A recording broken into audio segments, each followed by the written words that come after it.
Today we're going to talk through how to pass Special Operations Selection to become a PJ in the United States Air Force. Now, if you don't know this, I was a Marine, not Air Force. So how am I talking about this? Well, for one thing, I tried out for Marine Special Operations Command, so I know a little bit about what it takes to make it into selection in general.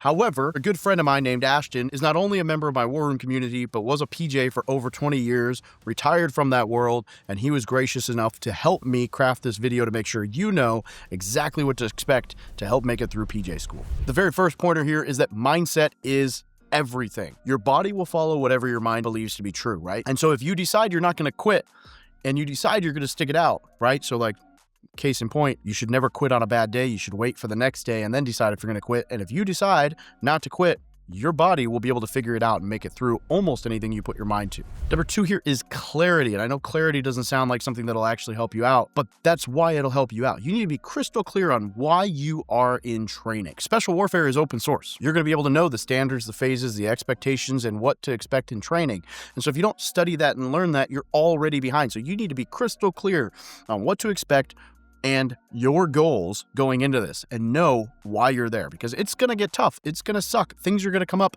And if you don't have a crystal clear intention behind why you're there, it's going to be easy to give up on that goal. And as always, if you fail to plan, you are in fact planning to fail. The third piece here is commitment. You're not going to go there to see what happens or to try.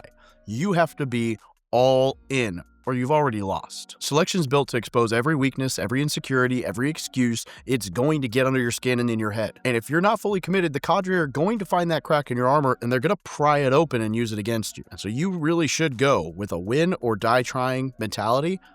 Otherwise, you just might as well not go at all. And don't worry, most people quit long before they die. But here's the standard I'm trying to convey to you. If you're not all in, don't go. It won't become a success anyway. Number four here is to control the controllables, right? Most candidates are going to waste time worrying about how cold the water is, how long the training is going to last, what the cadre think, who's doing better, and things that you can't control. You have no control over how long the training is going to be, how cold the water is going to be, or what the interpretation of the cadre is. And all of that is irrelevant. Your only job is to control your breath, your pace, your effort, and your attitude.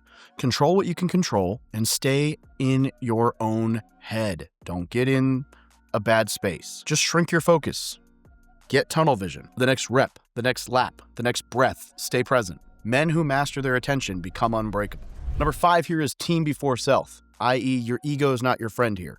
Selection's not about how good you are. It's about how good the team is. All of special warfare is that way. Even if you're the strongest guy there, you'll get cut if you're not a member of the team. In fact, in the Marine Corps Special Operations Command, the peer review, which is how well your peers think you operated as a team, is often the most likely reason for somebody to get dropped. In fact, I have a friend personally who got dropped because basically people said he wasn't a team player, and that guy was a stud. So look, the cadre are going to be looking for people who lift others up when they're smoked, communicate clearly under pressure, stay humble when they're winning, serve the team first, ego last. And so if you show up trying to be a hero, you're going to fail. If you show up ready to serve and work like a team, you're going to thrive.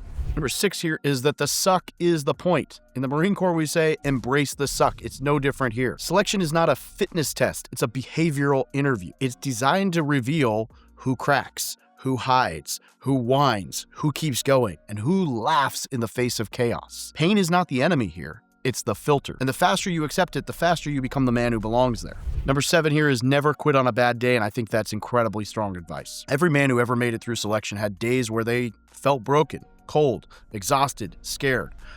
That's normal. Failure is normal and expected. What matters is this. If you quit on a bad day, you'll quit for the rest of your life. If you keep going on a bad day, you'll succeed for the rest of your life. And your identity is forged in those moments. Number eight here, nobody cares about yesterday. Your last run doesn't matter. Your last failure doesn't matter. Your last success doesn't matter. Selection is earned daily. Consistency crushes talent because hard work beats talent when talent doesn't work. See, the cadre don't want perfection. They want resilience. And number nine here is go for the right reason. If you're doing this for a cool beret or Instagram clout, just don't even bother. If you're doing this because you want to serve at the highest level, be a part of something bigger than yourself, become the strongest version of who you could be, then you've got a real shot.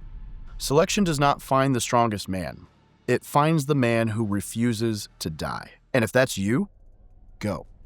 And don't look back. Shout out to my buddy Ashton Valkyrie, War Room member, who runs a coaching program actually called the Vacation Rental Millionaire Method. He's been a War Room member for a long time. They do a lot of short-term rental investing. They're awesome, great guys. So shout out to him for helping me out with this video. This is how to make it through PJ selection.